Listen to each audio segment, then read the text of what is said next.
제가 20대에 가지고 있던 꿈은 여러분도 다 가지고 있을 법한 흔하디흔한 꿈이었습니다. TV 드라마에서 자주 볼 수 있는 장면 있지요?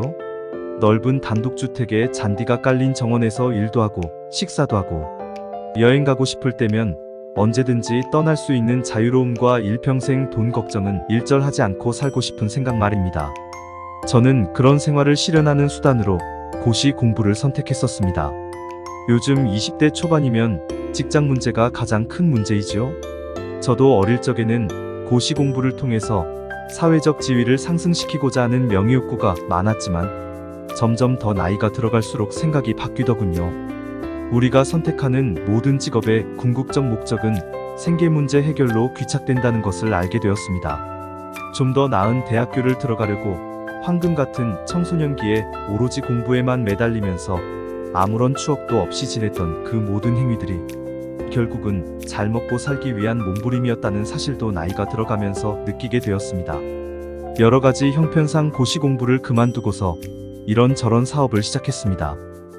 자본이 많아서 사업을 한 것이 아니고요. 저의 어머님에게 협박 반 설득 반해서 1,600만 원을 받아냈습니다. 그 돈으로 경매 투자를 하고 남은 돈 500만 원으로 당시 삼성무역센터에서 진행하는 중소기업 박람회에 참여해서 괜찮다 싶은 아이템을 선택해서 장사를 시작했었습니다. 지금 생각해보면 참 대단하다 싶습니다. 제가 선택하고 진행했던 일들이지만 다시 한번 그런 상황이라면 똑같이 과감한 선택을 할 수 있을까? 라는 의구심도 들기도 하고요. 폼나는 고시의 꿈은 접어버리고 폼나지 않는 장사꾼의 길을 선택해 본 거죠. 아시는 분은 다 알겠지만 고시 생활을 하다가 다른 일을 쉽게 선택한다는 것은 그리 쉽게 되는 일이 아닙니다. 매년 친구들의 합격 소식을 들을 때의 기분은 참담하다 못해 인생을 거꾸로 사는 것이 아닌가 싶은 생각에 친구들이 만나자고 해도 기피하게 되고 그러더군요. 아무튼 이래저래 장사도 해보고 다른 사업도 해봤지만 몸은 고달픈 반면에 돈은 얼마 벌리지 않았습니다. 지금에서야 강의 시간에 강조를 하지만 부자로 살기 위해서 장사를 하는 것은 어리석은 일이란 것을 알게 되었습니다. 그러던 중 초반에 투자를 해놨던 경매 물건이 팔리면서 최초 투자 금액의 5배 정도 차익이 났습니다. 그래서 본격적으로 경매업에 뛰어들게 되었습니다. 나이가 더 들어갈수록 바뀌어가는 사법시험의 위상 속에서 고시의 꿈을 얼른 접어버린 것이 정말 잘한 일이었다는 것을 실감하게 되었습니다. 변호사나 의사의 생활로 벌어들이는 소득 수준으로는 앞서 꿈꾸었던 자유로운 삶을 실현하는 것은 어렵다는 것을 알게 되었기 때문입니다. 바쁘기만 하고 진심에 어긋나는 행동들도 해야만 하는 그런 직업이 싫어지기도 하더군요. 여유로운 삶을 위해서 굳이 내 진심과도 어긋나는 행동을 하면서까지 돈을 벌고 싶지는 않았기 때문이죠.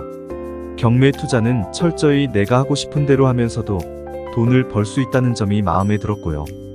평생 동안 쉬지 않고 열심히 일을 하더라도 만져보지 못할 금액을 벌 수 있다는 점이 더 마음에 들었습니다. 또한 경매 투자라는 것의 특징은 1억을 버나 10억을 버나 들어가는 노동은 그리 큰 차이가 없다는 점도 매력적이었습니다.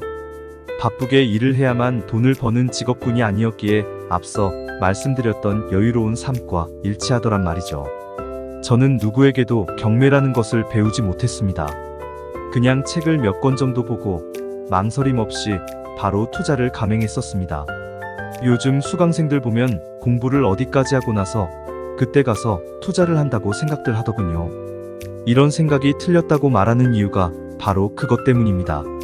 우량 물건은 번개처럼 지나가는데 어느 세월에 배워서 언제 준비하고 언제 투자를 하겠다는 것인지 천하태평인 생각을 하는 사람에게까지 돌아갈 돈이 있는지도 의문입니다. 이해하기 쉬운 사례를 들어보지요. 여러분이 자고 있는 집에 강도가 들었습니다. 여러분은 바로 강도를 잡으려고 하겠습니까? 아니면 무술도장을 좀 다니고 엿기도 들고 해서 근력을 키운 다음에 강도를 잡겠습니까? 정답은 물어볼 필요도 없이 당장 잡아야지 뭘 망설이느냐고 할 겁니다. 바로 그겁니다. 세상은 나를 기준으로 해서 돌아가지 않을 뿐더러 나를 기다려주지도 않는다는 사실을 늘 유념하세요. 뭐가 어떻게 되면 어떻게 하겠다. 인천항에 배가 들어오면 돈을 갚겠다. 이런 종류의 조건 붙는 말은 아예 투자를 하지 않겠다는 말과 같습니다. 이 글을 쓰고 있는 저는 경매 투자로 부자의 꿈을 실현했다고 자부합니다. 향후 재산이 불어나는 것을 굳이 걱정하지 않을 단계에 이른 것으로 자신합니다. 여러분도 이 길에 동참해서 이 기분이 어떤 기분인지를 느낄 수 있다면 얼마나 좋을까요?